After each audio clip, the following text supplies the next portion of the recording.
So today I'm going to talk about three topics. First of all, about building your personal brand. So no matter what you do, whether you're a startup or whether you're a very well-established business professional, I think it's important to build your personal brand. Then I'm going to talk a little bit about digital marketing and some things you can do for your business to market literally for free. And then the last part of my talk will be about the Australia career business community and what you can do to help build some of the relationships between Australia and Korea. So I started my career in marketing in the year 2000. I studied at Macquarie University in Sydney and was very lucky to take a gap year to go over to Europe. And after traveling with my brother, I worked on a yacht and traveled around the world, around the Mediterranean and Caribbean. And I met an English girl and she dragged me back to London. And I lived in London for 5 years, mainly working on LG electronics and traveling between London and Sydney, London and Seoul back and forth. And after a couple of years, the CEO asked me to move to Korea. And so I didn't know a lot about Korea. I'd been for a business trip, but still early stages. And I ended up staying in Seoul for 3.5 years, and has probably changed the rest of the direction of my life. So I was very lucky I met my wife in Korea, and then dragged her back to Sydney 5 years ago. And we did a wedding in Sydney, then a wedding in Seoul, the traditional wedding with the family. So I've been very lucky that my career has also focused a lot on tourism. I love traveling and have lived in lots of different places. And hopefully today I can share some of my experience and how I can help you to build your business. So talking about building your brand, this gentleman said that your brand is what people say about you when you're not in the room. So it's about your reputation and about who you are. And why is building your brand important? It helps give you purpose. It can also help give you identity and direction. And on top of that, it also helps to help you find employment. And most recently, the gig economy is a really important way that people are starting to leave big corporations and work independently. Startups are becoming a very popular way for graduates to find employment. So personal branding is very critical to building that reputation. It also has other benefits. So if you are trying to start your own business, then your personal brand is what you trade on.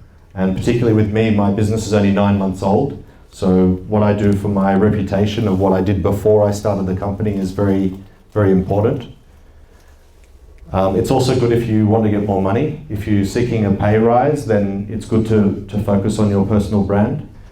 It'll help you get more opportunities and to build your both personal and professional networks.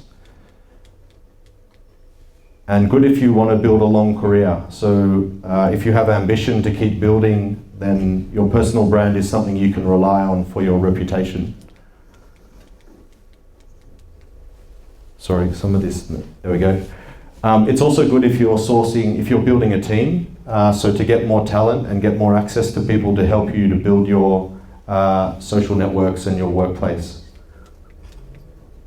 And also to get more buy-in for your idea. So when you have a new idea for a new direction, if you have a weak brand, then it's very difficult. But if you have a strong personal brand, then people will rally behind you to help you develop your idea. So only you as an individual can control your individual brand. So what you tell people and how you behave is very important. And this gentleman has a very strong personal brand. He started as a weightlifter and was Mr. Universe. And he was the Mr. Universe 5 times.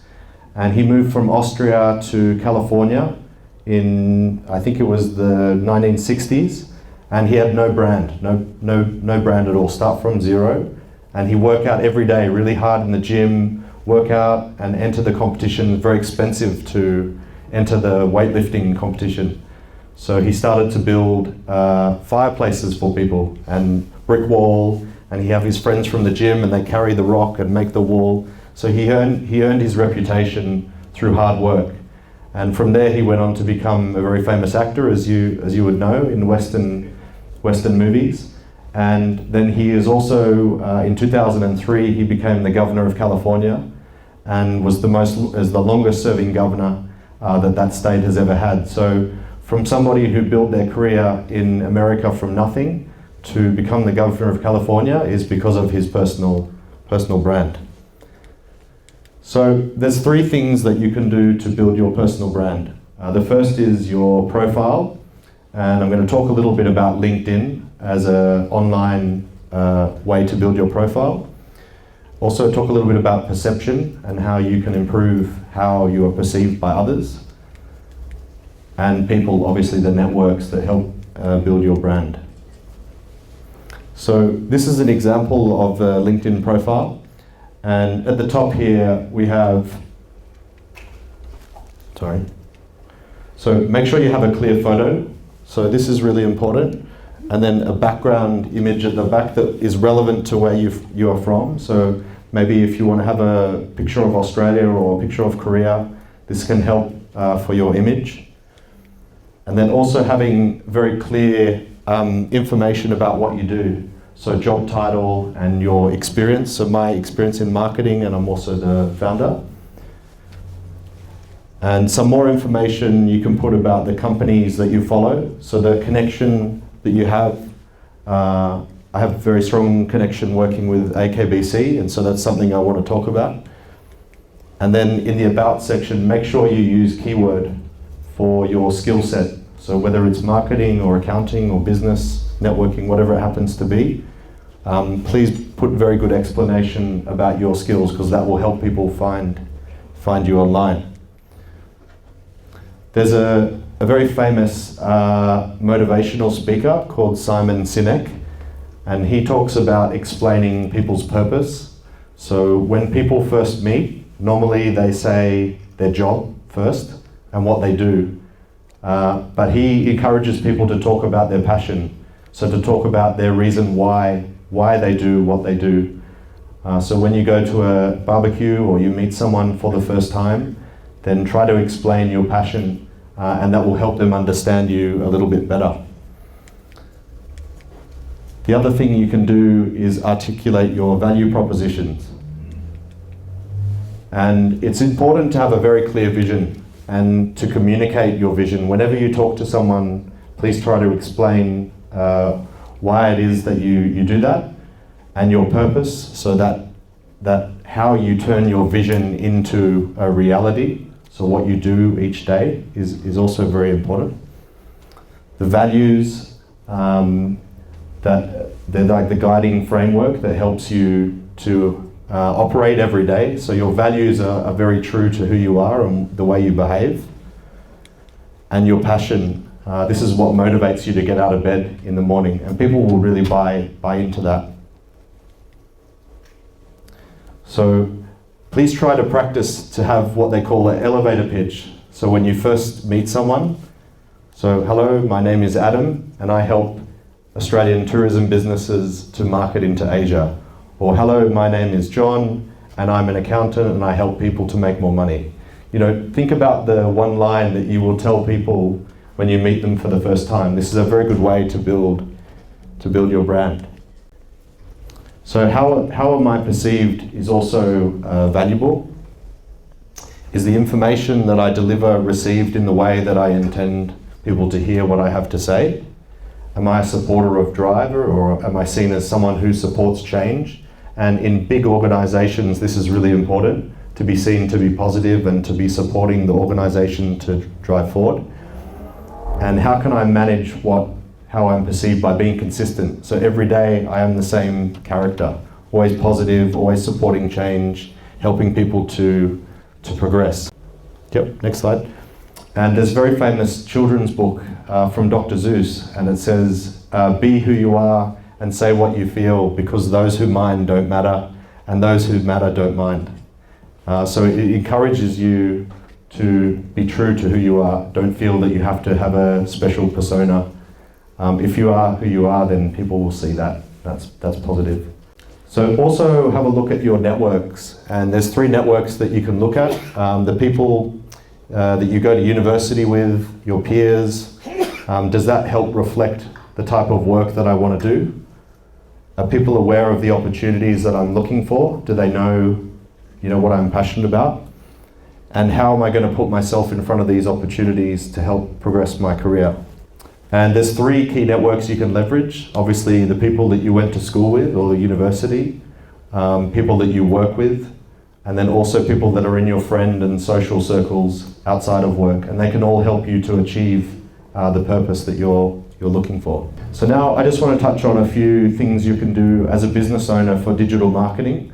And a lot of this material is free, so I'll give you some pointers. So the digital economy is probably the most exciting place to work right now. It started off with the information economy, and that was where companies like Facebook started collecting information on people and basically selling it to other companies for advertising. And then it started to move to the second stage, which is the shared economy. And the shared economy is really about marketplaces and platforms. So companies like Airbnb and Uber, and where basically the company's role is to connect a buyer and a seller from 2 sides. But now we're moving to the distributed economy, and this is about decentralizing trust. So anybody can have the power, not just the big corporations or the governments. And most of this technology now is based on blockchain, which is essentially the way to understand blockchain is like a link of chains, where one link has a record of all the previous links in that chain. So it builds trust, and it also adds a lot of security. And blockchain is what undermines a lot of the cryptocurrency that you hear about. So the next wave of technology will be about that distributed economy. If you're starting out your career, now is a really exciting time to work in digital marketing. So there's a lot of jobs in advertising and marketing that have been growing in the last 10 years. And it's growing about 6% per year, which equates to about 36,000 new jobs in advertising and marketing every year.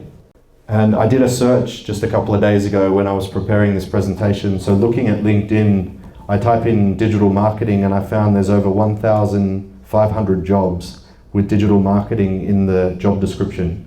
So this is a really in-demand area, particularly around content management, programmatic advertising, data analysis. So digital marketing really is the next frontier of employment for young people. And part of the reason is because we're consuming more media now than we ever have before. This is just a comparison between London and Seoul. But we watch more video, we listen to more music, we have everything available on a device in our hands. And the average person touches their phone over 2,600 times per day, whether that's to unlock or take a photo or to read an article or to check some social media. And this is creating a huge amount of data for digital marketers to look at. So which marketing channels should we use? And there's kind of 3 areas. The first is about the paid marketing, so where you basically give money in exchange for advertising. That's like TV ads or outdoor or online display ads. Then we have what's called own channels. So the own channels are things that you can control that you don't necessarily have to pay for. So that might be your website or your social media channel or your point of sale materials or your sales teams. So with a little bit of encouragement, they become your marketing campaign. And the third channel is around earned media. So this is mainly PR. So any type of word of mouth or review sites or newspaper articles about your product and about your business, this becomes earned media for your company. So whenever somebody comes to me with a marketing problem, I always try to start them with some objectives. And start with some objectives and make some KPI about what you want to measure, and put some thought into this, because a lot of people just jump straight into execution, say I want to do TV ad or I want to do Facebook advertising or whatever. Spend some time to understand what your goals are and how you're going to measure the goal is very important. And then the best thing about digital marketing is once a campaign launches, you can optimize and look at the results and keep changing as you go. So the campaign never finishes. It always keeps getting better as you go through. And we need to look beyond the dominant players, because in Australia, many advertising agencies are quite lazy. So for every $100 that's spent on advertising in Australia, $47 goes to Google, $21 goes to Facebook, and $32 goes to other websites. So there's a lot of government pressure at the moment to look at the power that these companies have. But there's many other channels that you can use. Also, I talk a little bit about what we call the purchase funnel and conversion funnel. So starting with awareness, when people don't know your product or don't know your company, I want people to know who I am and what I do. Think about the audiences that you want to target. So not just one audience, but maybe 3 or 4, and you can test those audience. And then think about whether people, like how much will they pay for your product or service? What's the exchange? And then talking about customer loyalty. So what's going to keep them to come back again and purchase your product more than one time? So there's lots of things you can look at when you think about your target audience. Beyond the traditional stuff like age and income or what university they went to, whereabouts they live. There's so many factors you can consider. So for example, if I'm doing a campaign and I'm using some social media, maybe the people are consuming this on the public transport. So they're looking on the train, they have very little time, they feel tired, they're not particularly interested. Then I can't use a lot of information, just have to use very simple visual video or picture and help people to understand what mindset they might be in when they're using your content. So think about how people will use your advertising, not just what you want to tell them. One of the clients we work with is a charter boat company called Sydney Charter Boat, and they've been operating in Australia for 10 years, but it's a very small business, only 2 full-time employees, the owner and his wife. So they work very hard every day, try to run the tour for their business, and they asked me to help them with some digital marketing. And they have a very basic website, so we help redo that. And I'll show you some examples of what you can do to go through a similar process like this business. So we looked at their audience, and every week in summer, from Friday to Sunday, they're really busy. So they have birthday parties and 21st and Hen's Night and Buck Party and all sorts of wedding party and thing.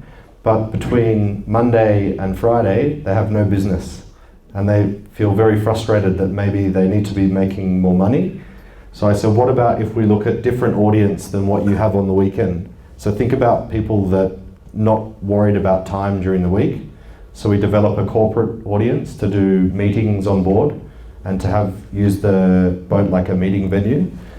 And we also talk about having some international tourists to come as new customers, because tourists for them from overseas, they don't worry about time. Once they're here, they have some freedom to go around.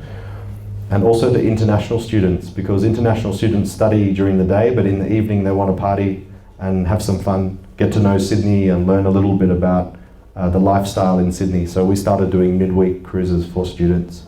And this is a thing we did for Sydney Charter Boat, but you can do for your business as well. So if you go to google.com/business, you can do what's called claim your business. And when you claim your business, you get a lot more information. So you can have details about your opening hours, your phone number, the website. You can ask customers to give you a review online, and you can put some more photos and also have a place on Google Maps. So this is a good way to get better search results, and it doesn't cost anything, it's free. And then also you'll get $75 worth of ad credits from Google to try and encourage you to start advertising with them. So it's a good way to start an online presence. I want to talk a little bit about what's called search engine marketing. So again, using Google. In Australia, Google's very popular. Obviously in Korea it's Naver, but it's the same principle, same algorithm and same way they operate. So normally the paid advertising come at the top, and then the organic search comes at the bottom. So you need to do both. You need to work with Naver, you need to work with Google to have some paid advertising, but also have a very strong website. And that's based on a few different terminology. So SEM stand for search engine marketing. SEO stand for search engine optimization. So that's how you build your website to make sure it gets found by the search engine. PPC, which is pay per click, and that's how you buy the keyword for the advertising. And also backlinking, which is when you build a website, it's like writing a newspaper article. You need to have many sources to other places for linking to your website, and that will make your website more easy to get found by the search engine. So there's two types of search. There's organic search, which is basically just your time to build the website, put the keywords, make a layout very easy to use. And the other side is the paid side. And paid advertising is very quick to build audience fast, but unless you have deep pockets, it's going to cost you a lot of money. So you need to have the balance of paid and also the organic search advertising. There's another thing you can do with Google, and Google have a 9-digit tracking code, and you can put this into your website, and then you can start to analyze the traffic of people that are using your site. And this will tell you a lot of different information. So it will tell you where people come from. So before they come to your web page, whether they come from search entry or they come from paid advertising or they come from social media, SNS, into your site. So you can start to understand your audience.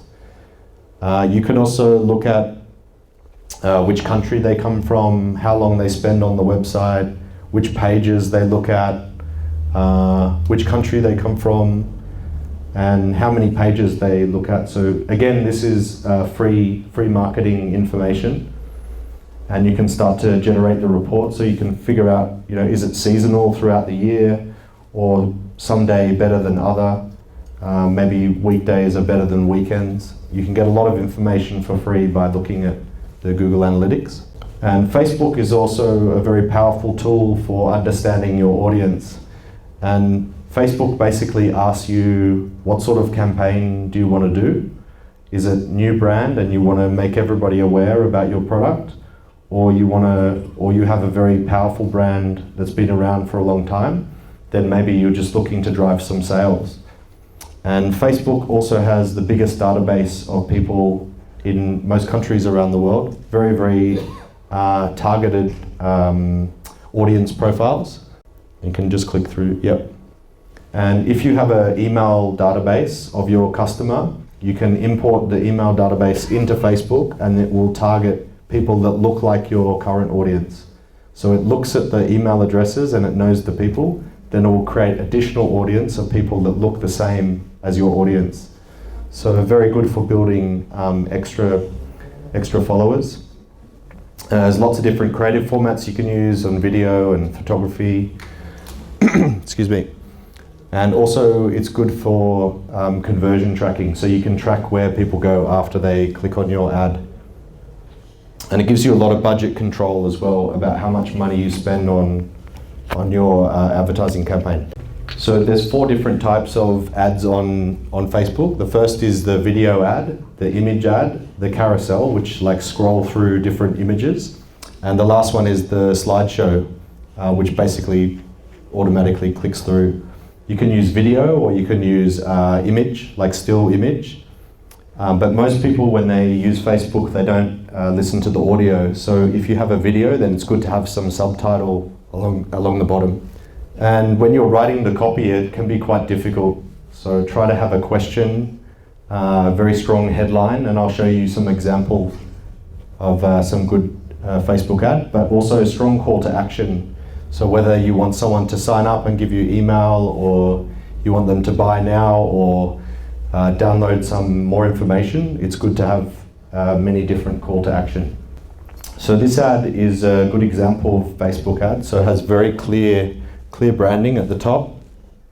It's about a company that sells organic health food and drink. So they have good, clear description about what they do. And then in the images, they have lots of color. So they show different plates and different drinks. And then they click for their call to action is a sign up. so to encourage people to join their email list to get more information. And the other example here is a company called AirStory, and they have a tool that helps people write articles. So writing, if anyone here is from the newspaper, it's very difficult to write newspaper articles, and a lot of people struggle with writing content. So this company helps with that. They have they have strong, very strong headline, like why do publishers, what do published writers know that you don't know? They have a good image of someone like have some stress, a little bit difficult, and then some tips on how you can use their software, and again encourage people to download or to learn more, to go to the website. So these are two good examples of Facebook advertising. There's a lot of other tools that you can use, and I'll just put these names up, but I'm happy to share the presentation after, so you don't have to write them all down. But a lot of these tools are free for helping with making some keywords, and then your social and content management, and also if you're building a database of people like CRM or to manage your audience, there are many free tools that you can use. And I actually use HubSpot for my business to link to email. So whenever someone emails me, it captures the last time that I spoke to them, and then I can check up if I want to do follow-up later. I know that what I said, and so it's very good for record keeping of your customer. So just some last-minute practical tip to help for digital marketing. So you don't need to be on every single channel. Try to do a few things well, and then practice and get better over time. Most of the tools available have a free trial, so particularly for small business, you can use that software for free. And digital marketing is an iterative process, so it's not like you just make the ad and then forget. You have to keep optimized, so look at the results, look at the audience, see what people say, and then you can keep evolving the campaign over time. And always personalize your message. Like the last thing people go online for is to be marketed to. They want to have something that's useful or helpful information. So try to keep that in mind when you think about how the customer will use your material. So now I just want to touch on the opportunity between Korea and Australia, and why focus on Korea and Australia. And I think many people know that Korea is Australia's 4th largest trading partner and biggest purchaser, particularly for commodities like LNG and coal. We have very complementary economies. Obviously Australia has a lot of raw resources and good food and very healthy vegetables and produce. And Korea has very sophisticated high-end manufactured goods. But many people from Australia don't know about Korea. So even though they drive a Hyundai or a Kia car, or they have a Samsung phone, they don't know that it comes from Korea. So there's a big job to do to increase awareness between Australia and Korea. And part of the thing I think is important for building that is looking at services. So all of the easy business between Australia and Korea is already happening, particularly around coal and resources. So we already have many trading relationships. Sell some commodity to Korea and they say, okay, I'll pay $5, or I want 10, negotiate and end up somewhere halfway between. But building service relationship is very difficult. And even though we both have very strong service economies, only 5.8% of bilateral trade is in services. So I see this as a big opportunity for the next 20 or 50 years for trade between Australia and Korea is going to be the trade in services, and that takes trust and it takes relationships, and it takes a long time to build those two-way communications and relationships. And I think that there's two industries that stand out as important, and that's education and tourism. And education is Australia's 7th largest source of international students come from Korea. And there's about 18,000 Korean-born people studying in Australia, whether it's at university or TAFE or some high school students as well. But the reciprocal relationship doesn't exist. So only less than 1% of Australian schools teach Korean, and less than 0.2% of Australians actually study Korean. So why is it So many Korean people come into Australia, but it's not the same going back the other way. So there's a lot of work to do to help improve the understanding of Korea in Australia, and I think education and around language is really important. And then tourism is another area. So many people, when they first discover about Australia, is to come as a tourist. And Australia is Korea is our 10th largest market for tourism, depending on the year, sometimes number 5, sometimes number 10, depending maybe on the economy. But last year there was 288,000 Koreans came to Australia, and they spend about $1.5 billion into the Australian economy. So it's a very important market for Australia. But only just over 150,000 Australians went back to Korea. So we have a big job to do to promote Korea so people understand why they could go there for travel. So what can you do? And this is definitely aimed at some of the younger generations. I would encourage you to look at the Australia Korea Business Council. And there's a Future Leaders program which we participated in this year. So if you age between 25 to 40 years old, you can apply to join the Future Leaders Council. And we did a workshop with the Australian ambassador to Korea, Mr. James Choi. And we talk about the future of the relationship between Australia and Korea.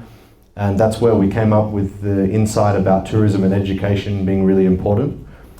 And this is open, the applications are open now until the 23rd of August. And in November, a delegation of companies from Korea will come to Sydney, and we do a 2-day conference to try and build the relationship between the two countries. So if you can get involved, I would encourage you as a good place to start. So there's other ways that you can build your network as well. I think the first one is around jumping online. So there's a website called meetup.com, and if you type in startup event, there's many different events every week in Sydney to help people to start their own business. There's also a lot of pitch nights, and next Wednesday there's a pitch night on tourism at Haymarket HQ, and also many startup and tech conferences in Australia. There's one coming up in November called StartCon. So there are a few different startup like co-working spaces in Australia, and the biggest one is the Sydney Startup Hub. So this building here is above Wynyard Station. It's 11 stories high. It have about 2,500 people in their office, and they have 5 different companies that work there. Fishburners is like a tech startup company, and they've been going for about 13 years in Australia. They're probably the biggest tech startup. There's another one called The Studio, and The Studio focus on media technology, so anything to do with film or video or music, any sort of creative industry startup. And then there's 2 financial ones, Tankstream Labs, which is about blockchain technology. And anyone that's working in blockchain, that's a good place to go. And Stone and Chalk is a financial startup that has a lot of investment from big companies like AMP and Westpac and Commonwealth Bank, big supporters of there. The other areas, so my company is based in Haymarket HQ, and it's in Chinatown. And Haymarket HQ focuses on doing business with Asia. So any type of company, it's not just tech company, but also service-based businesses that want to work closer with Asia. We have companies from China, Taiwan, Australia. Obviously, we focus on Korea as well. And they also have a program called the Sydney Landing Pad, which is to encourage the students, once they graduate from university, rather than to go home to their home country, to stay in Australia and start their own business. So it's co-funded by the City of Sydney Council, and they give some free office space for that program. And then the other 2, you've probably heard of WeWork. WeWork have 9 different buildings in the city. A little bit more expensive, but there's a lot of multinational companies use WeWork as well. And the offices start about $800 a month for hiring an office there. And another one called Hub which has 2 offices. They have one at Hyde Park, and they have another one that's going to open in August. And you can rent the office space there by the day. So if you want a desk, it's as low as $40 a day. You just take your laptop and can work in the middle of Circular Quay or up near Hyde Park. So then, some of this is hard to read, but I'll give you a link afterwards. There's a lot of government funding in Australia for startup and for small business that want to do more business overseas. So if you're an Australian registered business, even if you're not in a startup thing, but you want to do marketing for, say for Korea or into China or other countries, you can get half of your marketing costs you can get back from the government each year. So it's like a tax rebate that they claim back. It's called the Export Market Development Grant. And then also on the startup side, there's many like tax incentives and MVP grant to help fund the small business. So if you create a technology or a website or something, you can apply for that state-based grant and you'll get $25,000 of funding to help you develop your product. You just need to show the evidence that you're spending the money and they will help you to grow your business. So there's a lot of support. And then the other program which is really good is called the Australian Landing Pads. So the Australian government set up some offices in other countries, and any Australian business can go and work out of that office for free for 3 months, and they get support from the government. And that program, that landing pad program, operates in Berlin, San Francisco, Shanghai, and Singapore. And any Australian company can go there for a period of up to 3 months and get free office space and some assistance and introductions from the government. So it's a very strong program. So yeah, if you're interested in any of these programs, let me know. I can give you some links to have a look at afterwards. So lastly, just some upcoming events for the next few weeks. So on Wednesday next week at Haymarket HQ, there's going to be a tourism startup seminar, and I'm going to present on Asia Advisory, but there'll be 3 or 4 other companies that are also going to be presenting there. On the 6th of August, there is a event at Fishburners, which is about objectives and setting your vision for your small business or your startup. And on the 9th, which is usually the Friday evening, they have a pitch night for e-commerce companies. And these are usually free to go. They have some pizza and beer to encourage young people to come along. And another one, on the 13th of August, there's a thing about how to actually start your own business. So it gives some encouragement to small business owners to think about starting the company. And then the startup conference called StartCon is in November in Sydney. So there's a few ideas of things that come up, but yeah, also have a look at the websites because there's a lot of free information of events that you can go to.